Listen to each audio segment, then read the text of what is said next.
ঢালাইয়ের সময় সবার শেষের দিকে যে বিম বা কলমগুলো থাকে তখন দেখুন যে টান দেওয়ার যে ব্যাপারটা থাকে, তো দেখুন টান দেওয়ার জন্য আমাদের এই তার ব্যবহার করা হচ্ছে, জিআই তার, যেটাতে একটা এন্ড পোর্শনে দেখুন এখান থেকে পুরো লম্বা তারটাকে 4 ভাঁজ করে নেওয়া হচ্ছে। 4 ভাঁজ করার পর এখানে পুরো যে মাঝখান থেকে পেরেকের যে বাটটা থাকে পেরেকটা দিয়ে এখানে বেন্ড করা হচ্ছে। আর দেখুন এখানে 1 ফুট অন্তর অন্তর দেখুন এই যে আমার আঙুলের মাথায় দেখতে পাচ্ছেন তো এই যে টান দেওয়াটা দেখুন এই যে তার দিয়ে আমরা কিন্তু করে দিচ্ছি। অনেক সময় এটাকে রড দিয়ে অনেককে করতে দেখেছি, কিন্তু সেটা করা কিন্তু একদম উচিত নয়।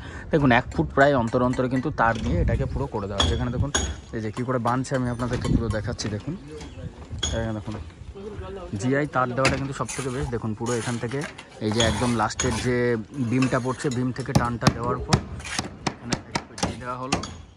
দেখুন পুরো টান দিয়ে এটাকে করে দেওয়া হলো। লাস্টের দিকে দেখুন আমাদের তারগুলোকে প্রথমে একবার পেটিয়ে দেওয়া হচ্ছে। এইদিকে দেখুন প্রথমে তারটাকে কীভাবে পেটানো হচ্ছে দেখছেন।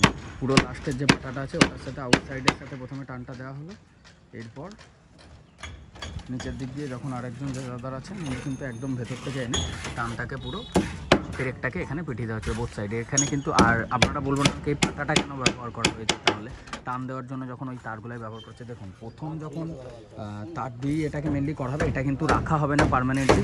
আর এই পাটাটা উপর থেকে যখন মশলাটা ফেলবে তারপর দেখুন তার যদি কোনো কারণে ছিঁড়ে যায় পুরো এই পাটাটা ভেঙে কিন্তু নিচের দিকে মশলাটা পড়ে যেতে পারে।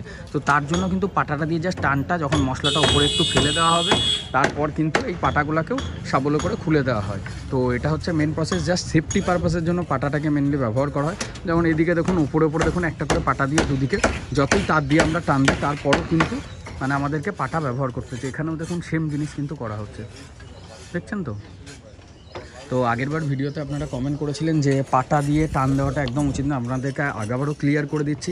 পাটা দিয়ে টান দেওয়া হয় না। এখান থেকে দেখুন এই যে তারগুলো রেখে দেওয়া হয়েছে, তারটাকে টান দেওয়ার জন্য ব্যবহার করা হচ্ছে, পাটাটা জাস্ট সাপোর্টিং পারপাসের জন্য।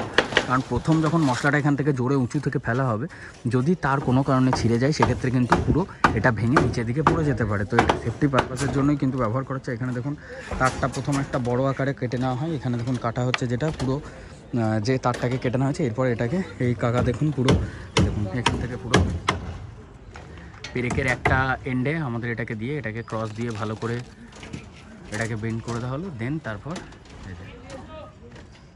পুরো কাজটা কমপ্লিট হলো। এরপর আমাদের এটা দিয়ে কিন্তু যে টান দেওয়ার প্রসেস আপনারা দেখছেন প্রত্যেকটা জায়গাতে দেখুন আমরা কিন্তু এটাকে নর্মালি সেইভাবেই ব্যবহার করেছি। তো